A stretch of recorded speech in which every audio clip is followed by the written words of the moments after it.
Or I have to restart capture again. It always does this, dude. Hello, everybody. Little Sorry glitchy. about that.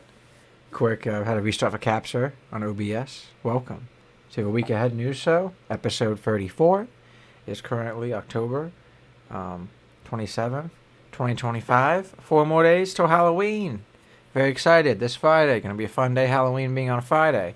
Gonna have back-to-back days of fun. Because you can do it on Saturday, too. Halloween could be 2 days. Day of the Dead is November 1st. So, good one. Here with me, Liam, and my good friend Tommy. Hello, everybody. Another week, another episode. Welcome back to the pain train that is the United States of America right now, as we are slowly moving into the warm embrace of authoritarianism. But here we are. We're still here. We're still not off the air. ICE has not knocked on my door, telling me, stop this. But here we are, and looking forward to keep talking to you about all the news and keeping you all informed. True that, Tommy. Especially living here in Northeast Ohio, which already sucks. We had all this stuff going on. Federal government, our state house kind of being dumb, pushing dumb bills we'll talk about today. If you're a Browns fan, the Browns been sucking. We'll go right into weather. We have weather below us actively and stocks above us for the day. We see right now it is 46 degrees here in Brisk, Northeast, Youngstown area of Ohio. It's pretty nice. Today the high was 59, low 33, getting cold, especially in the morning and at night once that sun's down. Tuesday will be 56, low of 36, sunny. Wednesday, high of 55, low of 36, partly rainy. Thursday, 49, 42. So cold day Thursday, partly rainy as well. Another cold day Friday, partly rainy, 49, 39. Even colder, 49, 39. Saturday, partly sunny. We're stopped for rain, 50, 37. A lot of rain this week. Hopefully it's not too much, but we'll have to see. I could check on my other app here in a second.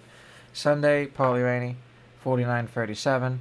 Monday, partly rainy, 49, 36. Been nice and rainy this next couple days. Let's check the daylight. First light was at 7:20.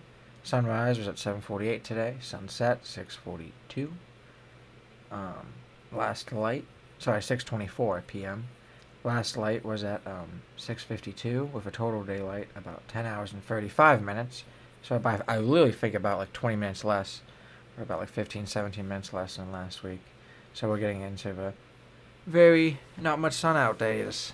Sad days. We should wear hats like they do in Alaska. But right now the moon is waxing crescent, 34% illumination. Moonset is at 10:25 p.m. Could take a walk after this show. Next full moon's in 9 days. I want to check precipitation for this next week and see how much rain. Yeah, Wednesday's like 0.515 inches. That's nothing. Thursday we're gonna get a lot of rain, like an inch and a quarter, a little above. And then that's pretty much it, because Friday is about a little less than a quarter of an inch. So nothing too bad, besides Thursday. So be careful out there Thursday if you're driving. And all depends on, where you're working. Humidity is 65%. UV's been good. Air quality's been good. Not too hot out. No Canadian fires messing up the air quality. But we will be going into a funny topic one. If you've been enjoying the content, make sure you drop a like. I would appreciate that. Our first funny topic is kind of about Canada. Trump raised tariffs on Canadian goods over the Reagan avert. Donald Trump announced 10% increase on U.S. tariffs for Canadian imports. This decision came after Ontario aired an anti-tariff ad featuring Ronald Reagan. Trump called the ad fraud and demanding it to be taken down before the World Series baseball games. Canadian Prime Minister Mark Carney responded diplomatically, but noted that Canada is diversifying trade relations currently. Current background on the U.S., Canada, and trade tensions. Canada is the only G7 nation without a trade deal under Trump's new tariff policy. The U.S. already imposed 35% general tariff on Canadian goods with exemptions via existing trade agreements. 50% tariff on metals. Wow. 25% tariff on automobiles. This is actually kind of a big deal because for Mopars, a lot of the Dodge Chargers, I pick all of them, and the Dodge Challengers, all of their Chrysler minivans, are all made in Canada. So like it's weird. Like American muscle, I don't really consider that an American muscle car anymore. I don't know. I don't know if this will even fix it because they might just pass the price on to the consumer, or they might be saving 25% being in Canada and just could just take the price himself. But like we said before, Trump announced the new 10% increase during his trip to Asia, stating tariffs are paid by importers, not exporters. Canada's response, like I said, Canada's PM Mark Carney expressed readiness to continue trade discussions with the U.S., emphasized focus on a deal that benefits Canadian workers and families, said that the government is simultaneously preparing an ambiguous budget and expanding trade diversification, including deals with ASEAN nations. Trade Minister Dominic LeBlanc, that's a League of Legends character, stressed the importance of direct engagement with the U.S. admin. Ontario's role in the Reagan advertisement, like we said earlier, and the controversy stems from the Ontario government ad using Ronald Reagan's 1987 speech against tariffs. You can look it up too. The ad quotes Reagan's "tariffs hurt every American." Ronald Reagan Foundation criticized the ad as misleading and said Ontario did not seek permission to use the footage. Ontario's premier, thanks Moo, appreciate you bumping that mic, Doug Ford, initially paused the ad campaign to encourage resumed trade talks. However, it continued airing during the World Series, pledged to air it during Republican-led U.S. districts as well. Trump's team demanded that the ad be pulled, like we said, immediately. The U.S. reaction, real quick. Trump told reporters he would not meet with Carney during his Asia trip. He viewed the ad as insult and provocation, which is crazy. I mean, it's just an ad before the World Series. The U.S. Chamber of Commerce and other business groups urged diplomacy, warning that escalating tariffs tax Americans first. True. Me and Tommy's been seeing that with watches. When these new tariffs came out, watch prices have increased. And it's not like they're paying for it, we are paying for it with that price increase. What is your outlook on this, Tommy? Yeah, so this is very simple. The guy in the White House right now is just has such a weak ego. Like he's so easily offended. So Ontario, who's their premier Doug Ford, who's equivalent of like a governor, um, you know, started airing these ads of Ronald Reagan saying tariffs hurt Americans, and by the way, they do. So tariffs are a tax paid for by the consumer, full stop. So Trump, and his just ego just could not handle that.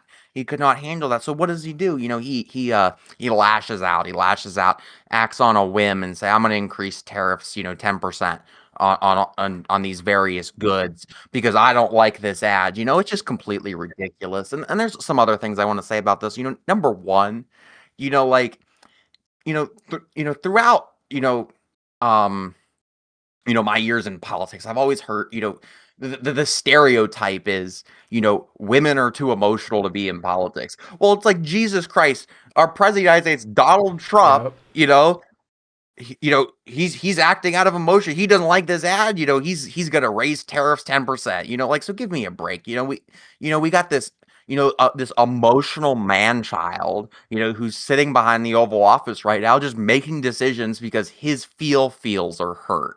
Like give me a break. And then another component of this is one thing that's not being talked about is, as I said earlier, tariffs are a tax paid for by the consumer, and taxes have to go through the legislative branch. So there's certain this is being litigated right now. There's certainly different statutes out there that give the president power to impose tariffs under certain circumstances. But again, this is a tax paid for by me and you. You talk about watches, but also things that are critical for people. Food, those types of things as well. And this was not voted on by our elected representatives. Okay, this is just Donald Trump again, who's pissed off that Canada did this ad that he didn't like, and he's going to unilaterally and probably, in my non-lawyer opinion, unlawfully, impose these tariffs. It's just ridiculous. It's just ridiculous. We have an emotional man-child behind the Resolute desk who is just willing to, frankly, sink the U.S. economy because his feelings were hurt over an ad. And by the way, none of this was supported by any sort of act of Congress. So it's just ridiculous. Yeah. That's all I have to say on this. Real quick, I wanted to circle back to our stocks real quick. Yeah, So we skipped that. My bad. Thank you, our Tom. weekly stocks. So for the last 5 days, the Dow was up 780 points. That's 1.67%. The S&P 500 was up 129 points, 1.92%, and the Nasdaq was up 622 points. So this will be interesting to continue to follow as the various tariffs and the economic conditions and the government shutdown just keeps marching forward. It's going to be interesting to follow the stocks. But yeah, what's going on right now? Donald Trump's response to Canada is just absolutely shameful, and it just stings of it just reeks of an emotionally immature man child. Yep.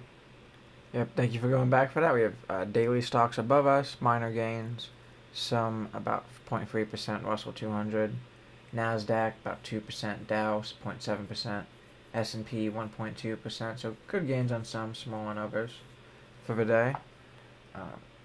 We'll go into, and thank you once again. Thank you for reminding me to go back to that.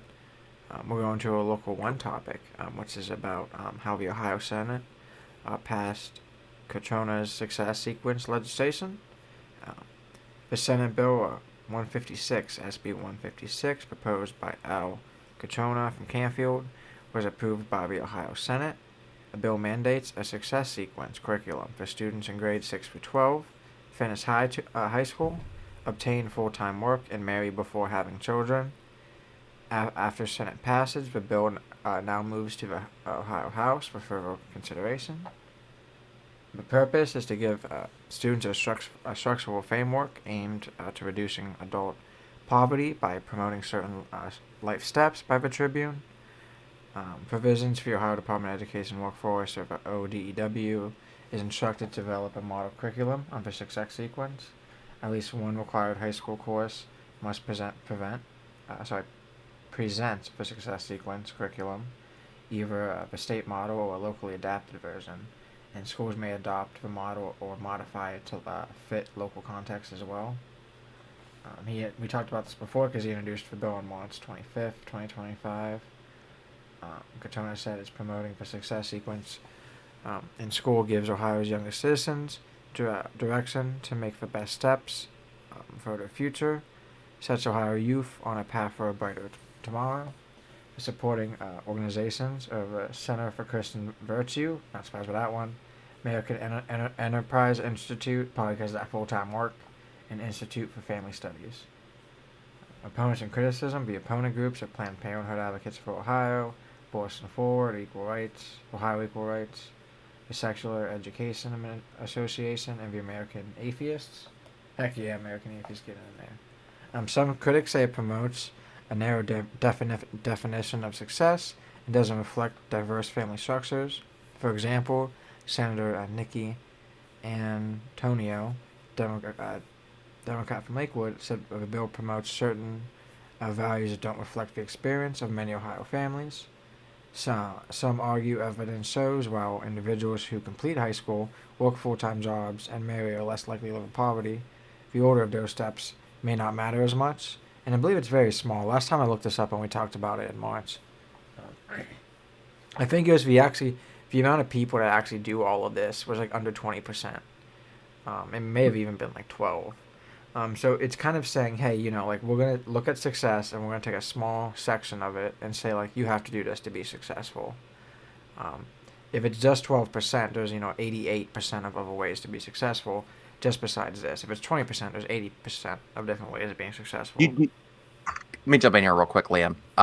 Provide some commentary. So Alcantara, he produced this bill, and he's saying, that, in order for people to be successful, you have to finish school, work, marry, and then kids.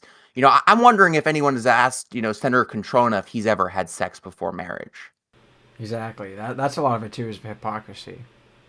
Like you said 12% or 20% or whatever. I doubt that the people that are voting for this do this. That's all I wanted to say. No, I agree with that, and that's something to look into is for hypocrisy. We live in Valanda for free, so that is free choice. Success is, and we're seeing a lot different too in this digital age. Success is different nowadays. You can make success just by gambling Bitcoin, and it's like that's not even real, but you could be successful in terms of money in that way. So it really all depends.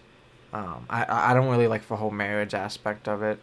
Like we're saying, hypocrisy isn't right, and it's also like not everyone. Some people don't even get married their whole lives, but always have a partner. So it's kind of always a weird thing to me. The vote in the Senate passed along party lines, 24-9, in favor of the bill. I'm not surprised it's pretty much party lines. Democrats not wanting to vote for it, and Republicans wanting to. For political context, though, Republicans control both chambers in Ohio. Proponents argue that the bill is a proactive tool against poverty, while opponents argue it's simplistically perspective. And I kind of agree with that. When you get to something that's like it is 12%, look it up for me because, like I said, we talked about it. I think in March when we first talked about this bill. I just don't think it's that fair.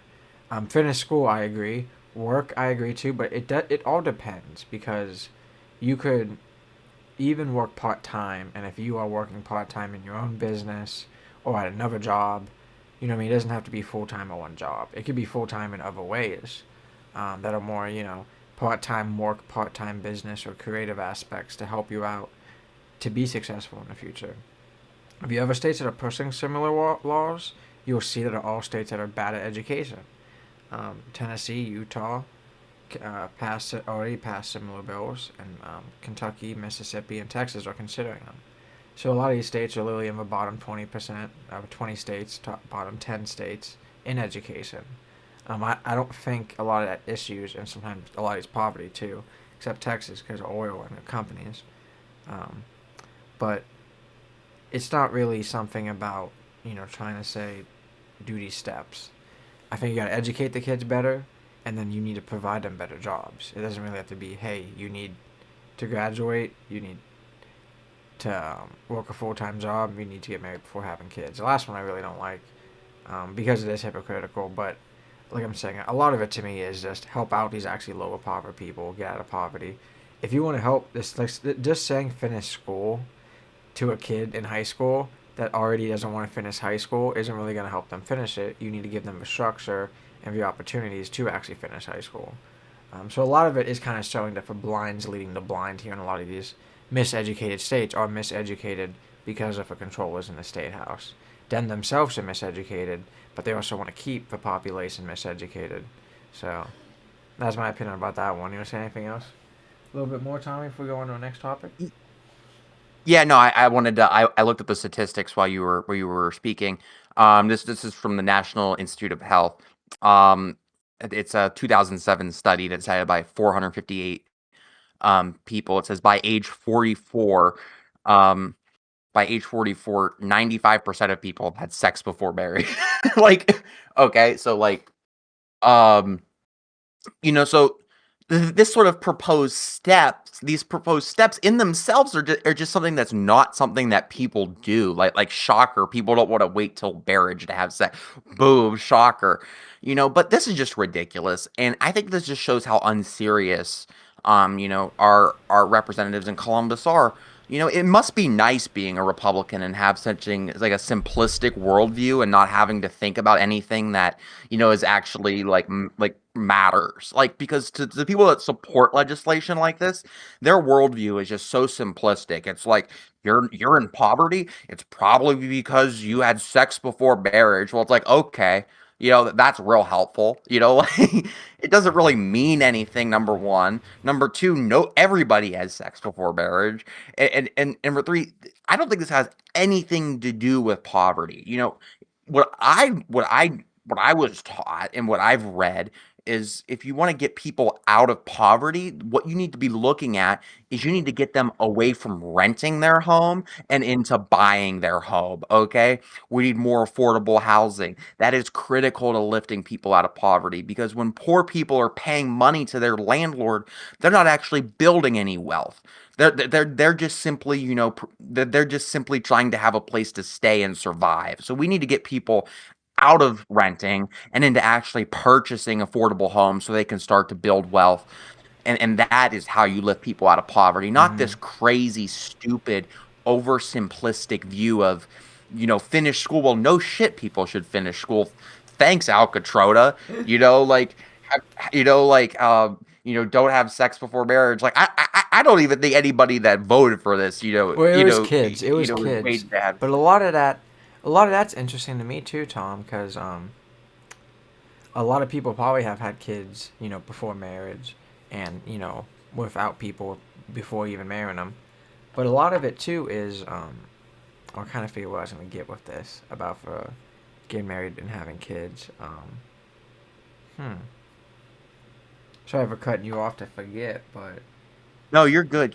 I just think if talking about this, people want to have kids, and they have the financial they're the financial situation to support those kids, and mm-hmm. they don't want to get married. Still have the kids. There's nothing wrong with it, No, like exactly. But like you some know of what it I too, mean. Tommy, is like if they think that having kids like outside of marriage is a bad thing because you're not really building wealth with a person you're having a kid with or whatever they want to say, they gave out free condoms for like 10 years now. So it's not a money Yeah, thing. It's not a money thing that like all poor people are having kids more than other people. They can get free condoms. Like you could order them online, come in the mail. So like it's to me like the whole like oh you need to be married to have kids to be financially stable with for those kids is sometimes true because a lot of it that tax write off is nice.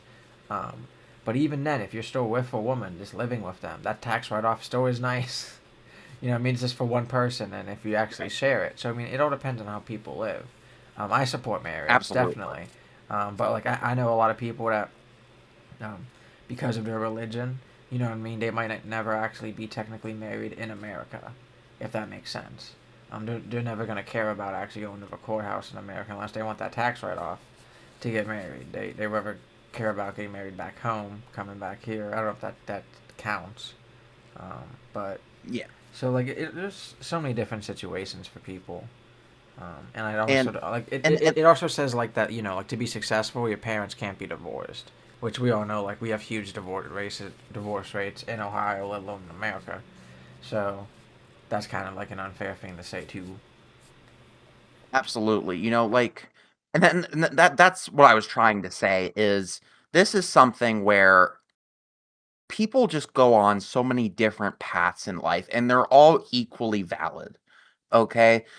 Some people, get married and they have kids, some people don't, you know, and certainly making some sort of, you know, judgment on that if you don't buy into my rigid conception of, what a family is and these success steps, saying that if you don't do that, you're not going to be successful. That's just completely ridiculous. Yeah. And it also it just kind of casts, like a moral judgment on people that fundamentally disagree with, what they're selling. This really is just an area where, again, it's so diverse. People have so many different conceptions. I don't really think it's, directly linked to success and poverty. It's just really is just something where government should have no business in this, and acting like that these specific steps are a prerequisite to success. I think it's just simply ridiculous. Mm-hmm. Agreed, Tommy. And I kind of like what we're saying. I just don't like what they're saying. It's kind of extreme. It's the definition of extreme to say, oh, this 20 to 12% steps of success is the main thing of being successful. Um, there's a lot more steps to that. I would love to teach kids every way, the whole cycle. I also noticed we skip our national topic one, so we'll be going back to that one. Um, that may have been a little bit my Yep. fault using the iPad. Just made us pass right by that one. Tommy will be covering that one. Make sure you drop a like if you're enjoying the content. This is some interesting news and important news for a lot of people in America. So Yeah, this is bad. So federal food aid will not go out starting November 1st amid government shutdown, Trump administration says. So the U.S. Department of Agriculture, USDA, has posted a notice saying that the federal government food aids will not be issued November 1st if the current government shutdowns continued.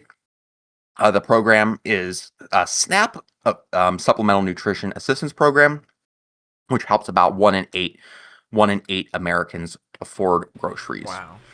The government shutdown began on October 1st, making this the second longest shutdown in U.S. history. The longest shutdown, by the way, is when Republicans refused to work with Barack Obama because of his race. That was the longest one. Um, um, the second largest. This is currently the second largest government shutdown. The USDA says it will not tap roughly $5 billion in SNAP contingency funds to continue November benefits. So they have all of this money, and they're just not willing to spend it. And they're saying, that the funds are not legally available for coverage of regular SNAP benefits, when appropriations haven't been made. I know there's certainly people that disagree with that. State and localities are deeply concerned about the lapse. Some are warning residents that benefits may stop and just, and urging them to go to food banks.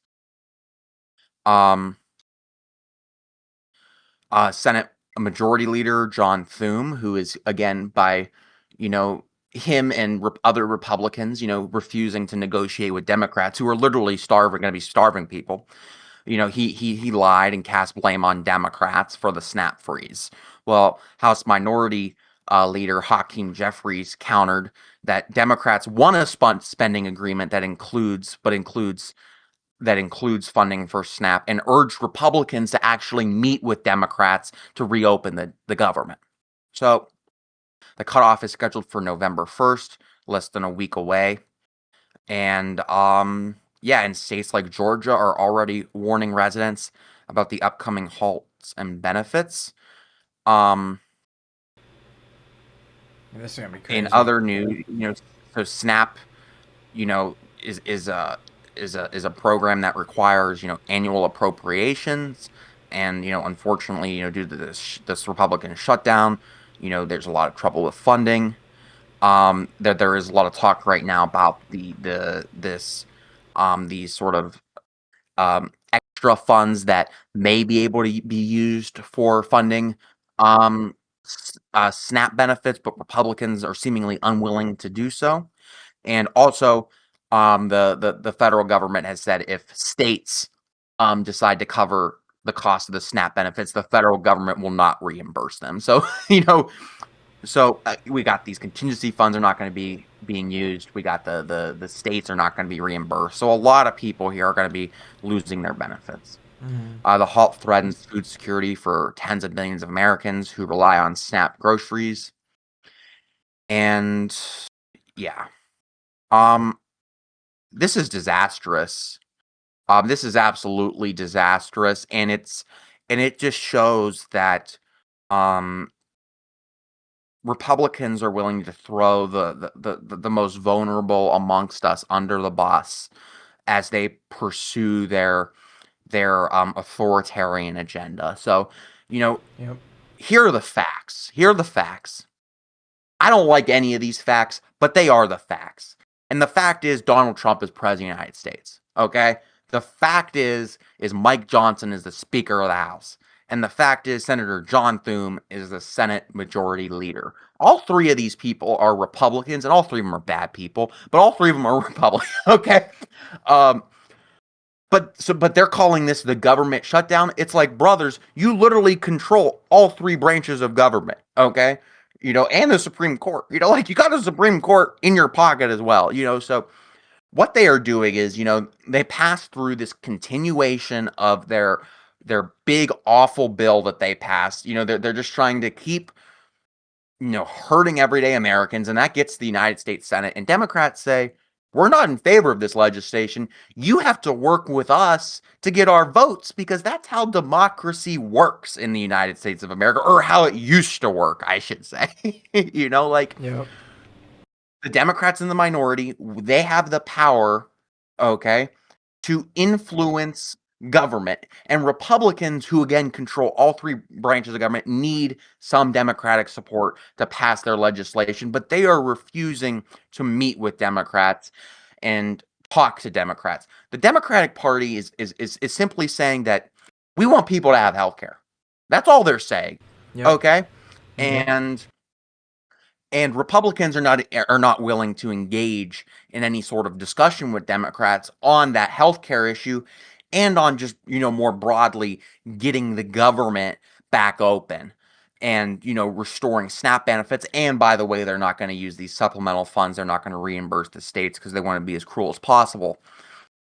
So this is just what we are seeing right now is that Republicans are so laser focused on their authoritarian agenda that they are unwilling to even go to the damn meeting with Democrats to work out some sort of deal that would continue funding the government in a way that actually serves the American people. Because make no mistake, the Republicans, they probably do want the government open, but they want the government open so they can enrich themselves Mm-hmm. and that they can enrich their donors. They can enrich people like Lockheed Martin, Apple, Google, Amazon, these multi-billion dollar, trillion dollar corporations. That's who they want the government to serve. Mm-hmm. And Democrats are simply saying, no, we need the government to serve the people, and you need to meet with us to do that. And until the Republicans do that, the government,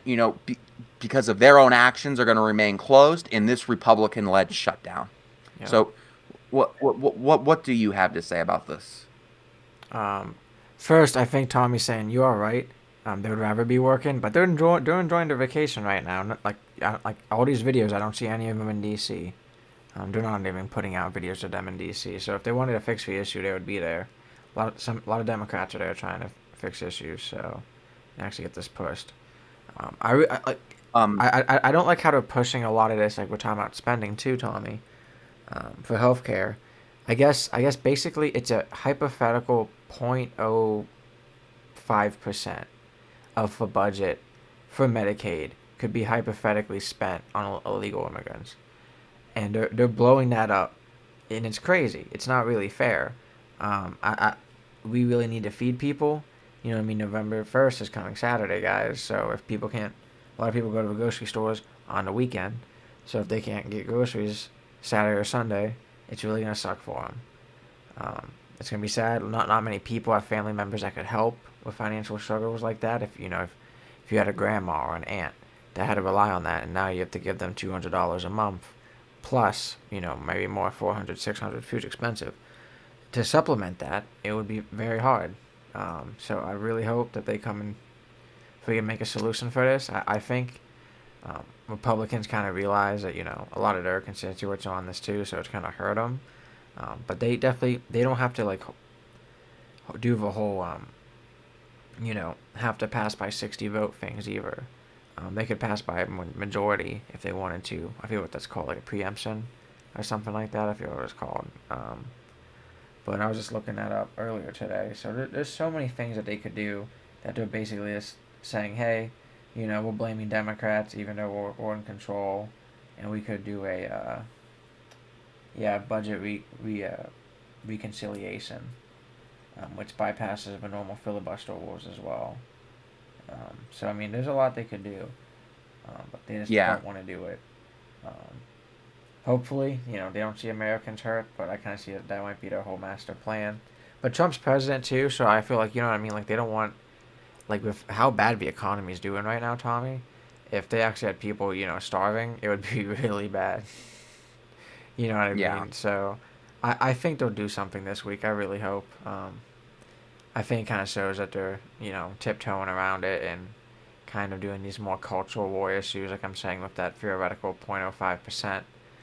You see that a lot with these people on the right saying, "Oh well, they want to spend healthcare on illegals." That's just not how it works. So it's a right. bunch of more And they malarkey had than they me. had that they had that disgusting notice, put out on the Department of Agriculture's website. I'll just read the notice. It says Senate Democrats have now voted 12 times to not fund the food stamp program, also known as SNAP.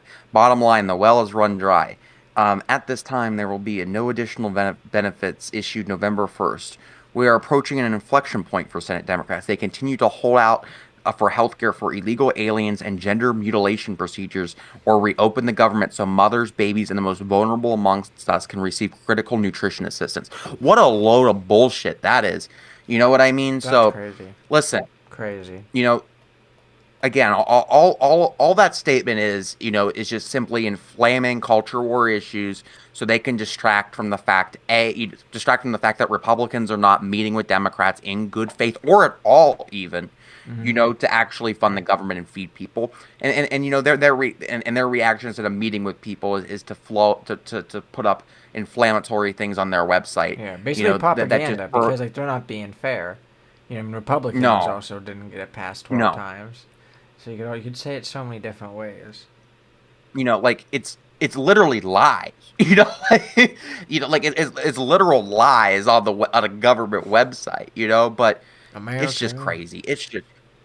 It's just crazy. So, hopefully, as we go through this week, Mike Johnson, John Thune, Donald Trump will meet and actually sit down, aka do their damn job, with Minority Leader Jeffries, with Minority Leader Schumer, and they can work on a deal that actually serves the American people and not just these corporate overlords that actually the Republicans are interested in serving. So, Yeah.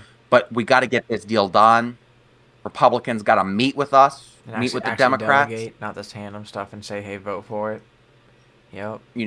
Meet and work out a deal. But none of that's going to happen until Republicans actually realize that they have an obligation to work with Democrats on this. Mm-hmm. All right, you ready to go into a national topic too? I'll be heading that one. Make sure you drop Yes, a like sir. if you guys have been enjoying the content. Um, National topic 2 is of how Trump went ahead with plowing the East Wing of the White House demolition despite calls for caution. Headlining key factors: the East Wing of the White House has begun partial demolition to make way for a newly roughly 90,000 square foot ballroom signed off by Donald Trump.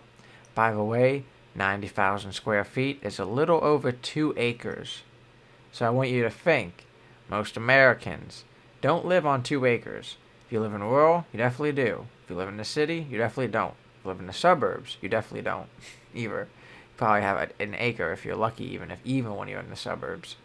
I've made lots before on plots. You don't get that much land, so that's kind of crazy. It's just that much. The project was announced in July 2025 with a cost estimate around $250 million. Though the details continue to shift, because now last time I heard, I feel like the funding was like for $350 million. Demolition began, despite the fact that the National Capital Planning Commission (NCPC) has not yet formally approved the building plans. The White House says that the ballroom project is privately funded and will cost no taxpayer money. Google, Apple, all these big companies are going to be paying for it, which is kind of disgusting to me, because some things about the U.S. government that we kept pretty good is that, pretty well, was that it wasn't sponsored up. It wasn't added up like you were going to Disney in the early 2000s. You know what I mean? Like when you go to the White House, like good example. And Trump talks about how this is all for like foreign meetings. If I'm the president of Mexico and I'm coming in, and I have to go to the Google Ballroom sponsored by Apple, co-hosted by Plantier, and like I go to the bathroom and there's like Plantier cakes on the urinals, like I'm not gonna feel that good about like what it is. Like there was some classiness about just keeping it government. We don't need a ballroom that big. So, I mean, like, you don't have to use taxpayer dollars to be crazy either. You know what I mean? You could have a public, not as big, privately funded, very big, depending on what you want to look like. Trump's asked to now current largest formal space in the White House for East Room seats about 200. He wants an event space that could accommodate far more guests. It was 650 initially announced, later raised to a little less than 1,000, which is crazy. I thought he was saying like 350, but I'd believe this. This is from a PBS in Time. The East Wing, originally portioned built in 1902, second story added in 1942, has housed the First Lady's offices and public tours. for demolition includes the east colonnade. Is that how you say it? Yes. Colonnade and other historical portions of the east wing. Photos show significant structural removal. I remember right when it started, Trump said it's only going to be the wall of it, and then they took it like all the way to the White House. So I mean, I don't know if he meant like just what they were touching of that whole east wing, or if he meant just the east side of the White House, because those are two different things, or at least were at the time. Because you have the White House and then you have wings. Because just having the White House itself, beautiful mansion, they needed more space, so they developed the wings on each side with more offices. So be interesting. For demolition and construction oversight, like we talked about for NCPC chair, Will Scarf, also White House staff secretary, said the commission only has jurisdiction over vertical construction, not demolition site preparation. Um, that's not how anything works, because if you're demoing and doing site preparation, you're gonna be building vertical construction. Like it's gonna be flat and then you build up. Anytime you build anything new that goes vertically is vertical construction. Horizontal construction is like water lines or roadways, sanitary lines. But horizontal could be me building a get-go. It could be even me building an extension on my house. That normally does get reviewed by the local city or township. Preservationists argue that the project should undergo public review under laws like the National Historical Preservation Act and the National Capital Planning Act. A case has been filed by a public couple to block further demolition.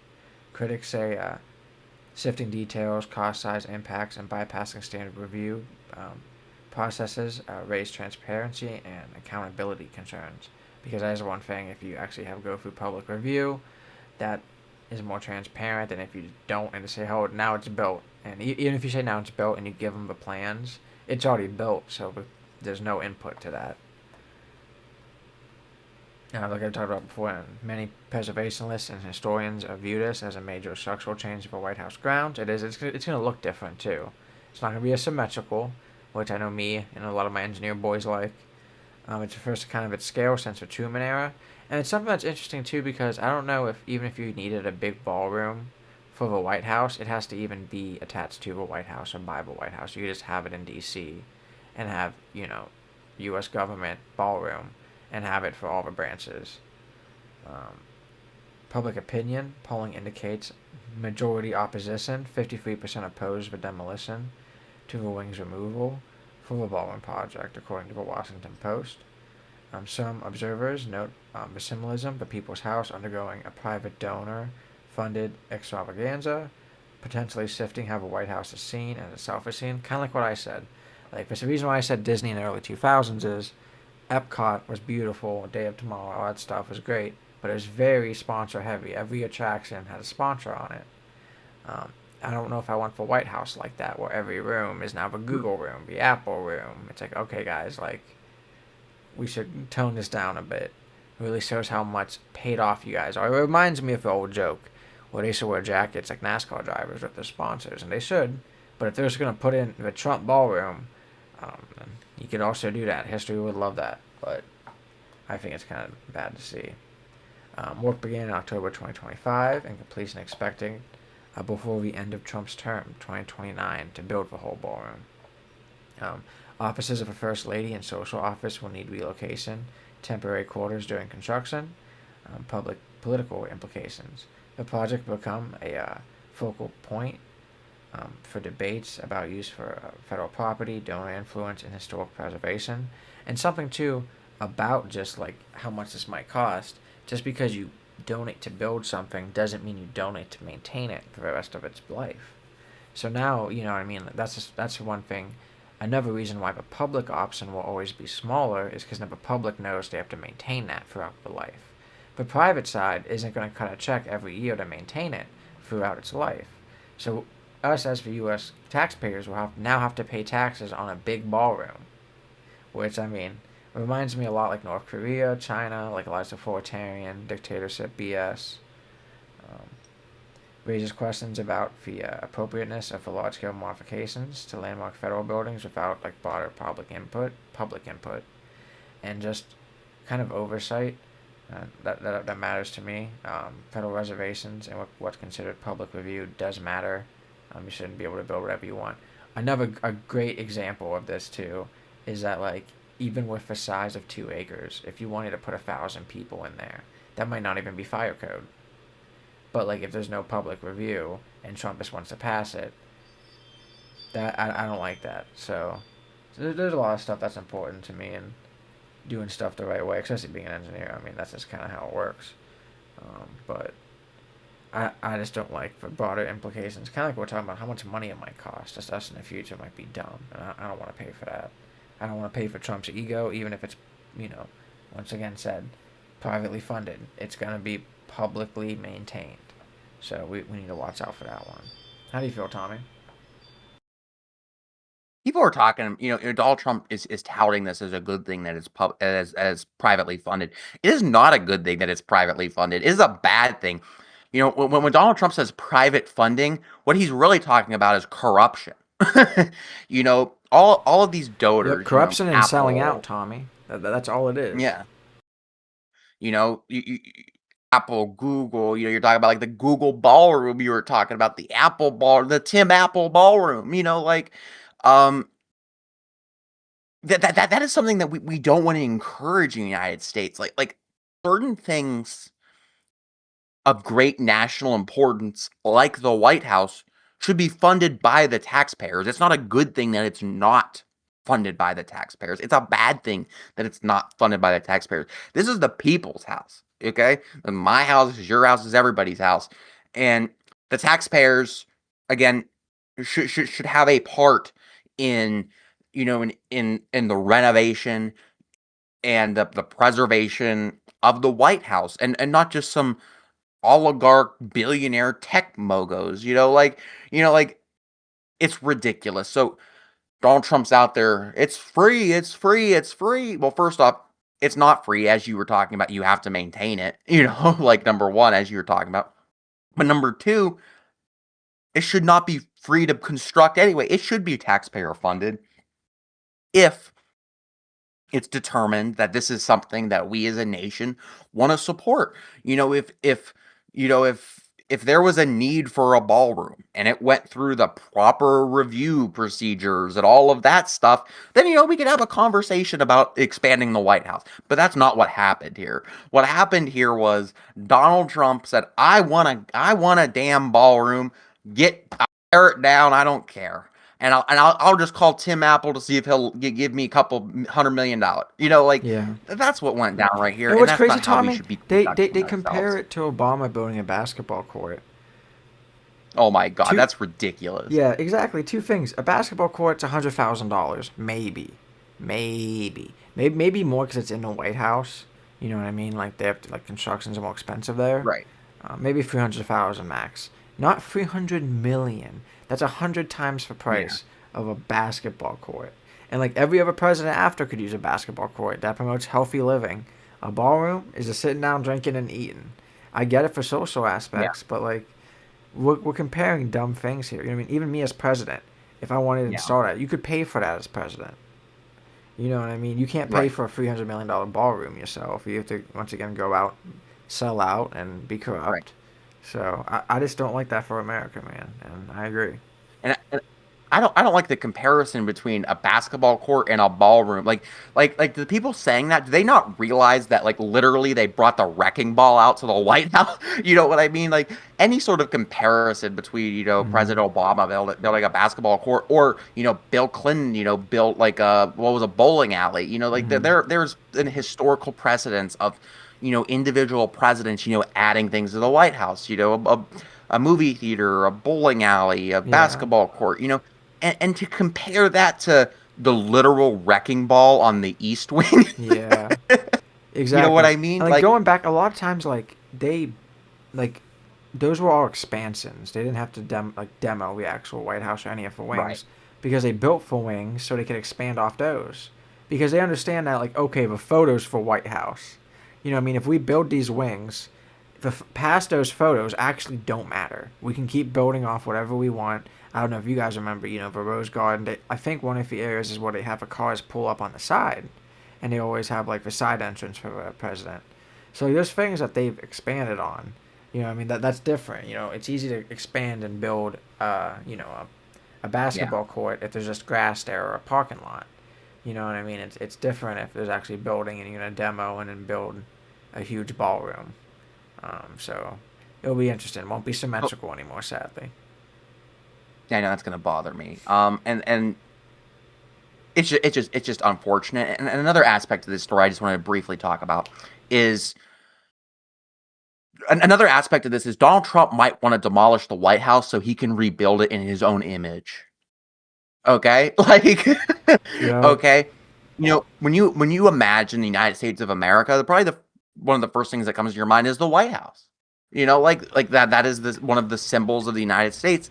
And if he could desecrate that and Trumpify it, maybe, that will somehow solidify in his brain his rule. Like, I don't know. I think that's another aspect of this is that, he's trying to remake the United States of America in his authoritarian image. And a good way of doing that, I think he thinks, is I'm going to take a wrecking ball to the White House. So Mm. that's another, maybe slightly conspiratorial, take on this, but um I definitely think that's a real possibility. Um, Yeah, it do you could have be anything because more they to add on that? like You want like me to? this isn't even gonna affect 2025. Or sorry, next year 2027, the 250th anniversary, or bicentennial, whatever they want to call it, bicentennial. I don't even know quinceanera of America next year, in 2020. Sorry, 2026. I was right. Um, it would be interesting, and it makes me think that this isn't gonna be done until 29. That it probably is something that's more ego. I wonder what he's gonna name it. I don't think they've announced that yet. A lot of people were J. speculating. Trump ballroom. Well, they were saying that, but a lot of people were speculating Charlie Kirk, and I was like, Jesus Christ, that would be interesting. I could see Trump doing that, but Trump's ego, I feel like, would put his name on it before anything else. Big gold letters, Trump. So it would be interesting. Break out the tacky gold. Yep. Break out the It, Amazon Prime molding. oh, wait, last topic of the night, guys. Local 2, Tommy will be heading off. Make sure you drop a like Yep. if you enjoyed the content, guys. This one will be a little quicker than the other ones, I think. Yes, this will be quick. So, Champion trustee scheduled hearing on joint economic development deal with Warren. So this story is broke up into two aspects. One part is this joint deal with Warren. The other part is a fire issue. So, Champion Township trustees will hold a public hearing regarding a proposed joint economic development district with the city of Warren for property off Educational Highway, where the new Mercy Health facility is being constructed. Warren City Council will also hold a public hearing immediately afterwards, so the agreement being negotiated, the health facility is being built by Mercy Health in Champion Township. Under the deal, Warren will collect the city's 2.5% income tax from employees working at the new facility. Champion will receive a portion of those income tax revenues plus direct funds for improvement in the corridor around the facility. The facility will not pay property tax under this agreement. The proposed term of the joint economic development is 40 years. A 3-member committee is proposed, one representative from Champion Township, one representative from Warren, and a jointly agreed third member. So yeah, this is the first part of the story. I just wanted to jump upon briefly. This is good. I'm very happy to see that the city of Warren and Champion Township are playing nicely. Mm-hmm. It sounds like there's going to be some infrastructure investment around the area where this is going to be built, which is good. So overall, this is something that's good. I'm happy to see that the township and the city are playing nice together. And with In other proposed news, though, development, yeah, that would help us.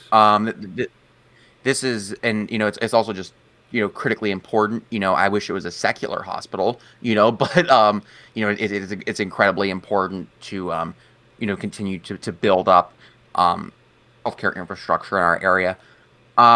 This is the crazy part I really wanted to talk about, but the other part was relevant too. So, township trust earns and trustee commentary. So, or no, excuse me, grant decision.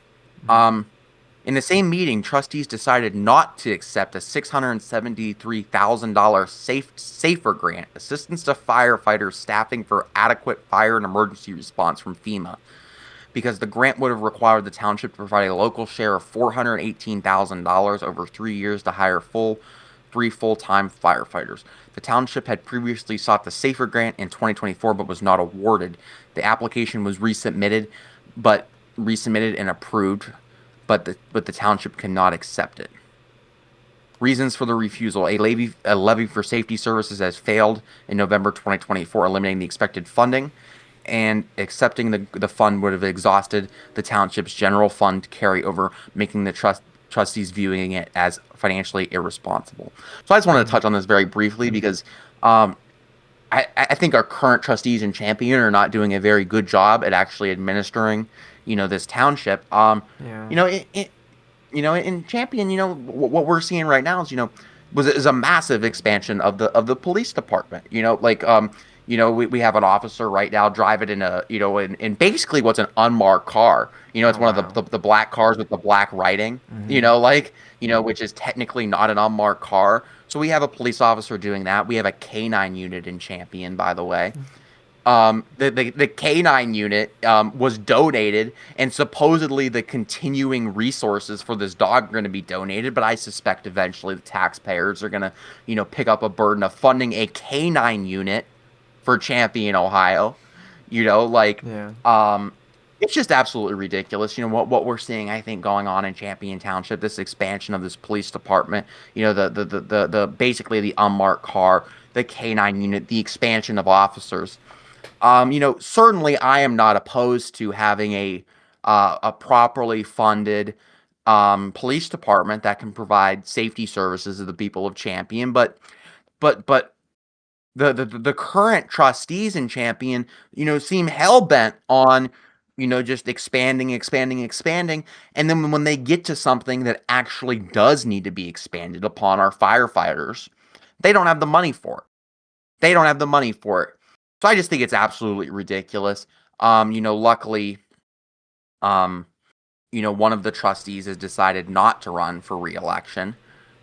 Rex Fee, and Doug Amorine, is running. So it's there is some possible electoral considerations that people might people might take this into the voting booth, hopefully.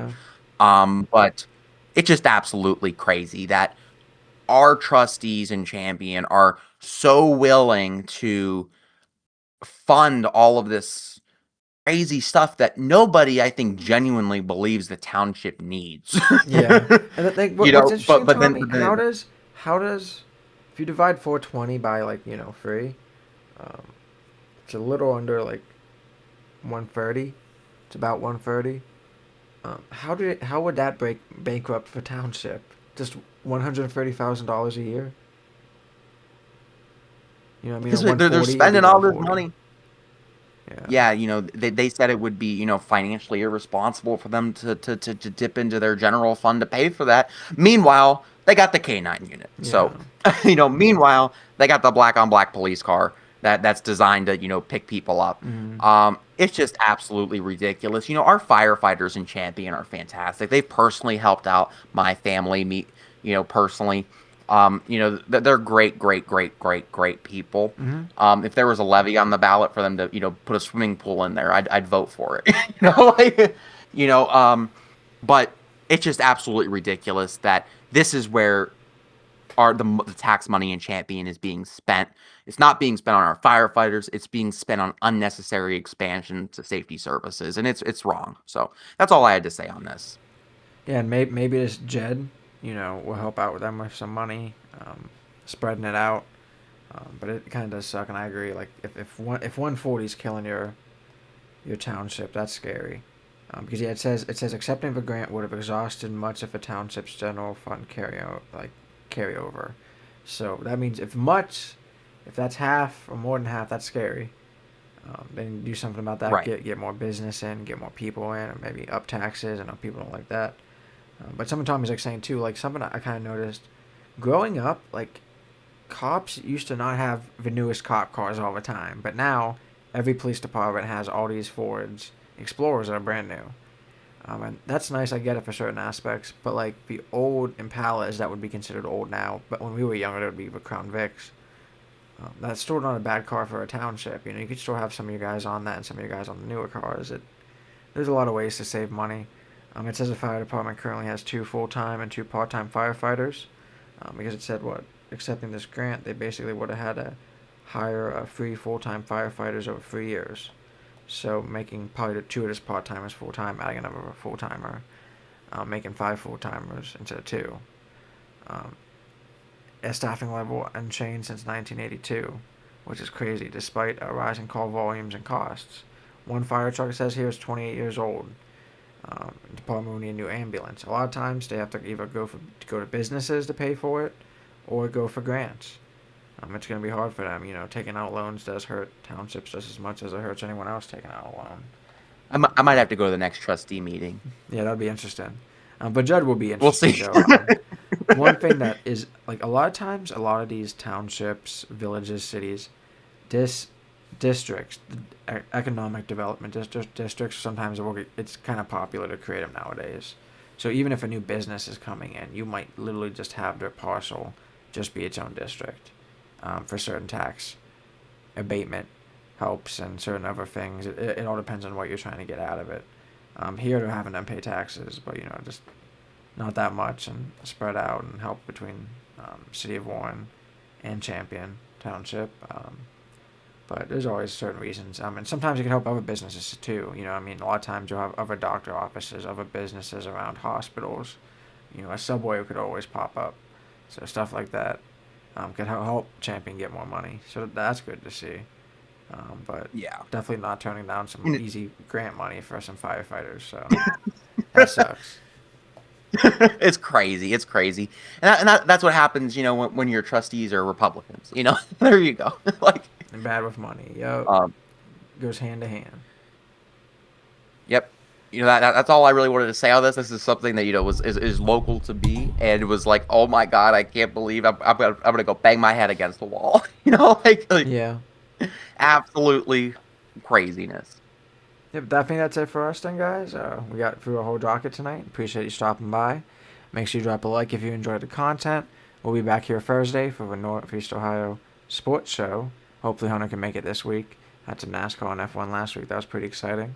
We'll be back here next week, 8:30, same time as the sports show, for 2 more local topics, 2 more national topics, 1 funny topic like we keep doing.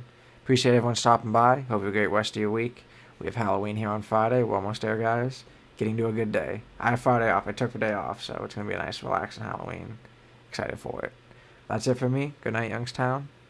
How about you, Tom? Good night, everybody. Have a happy Halloween. Perfect.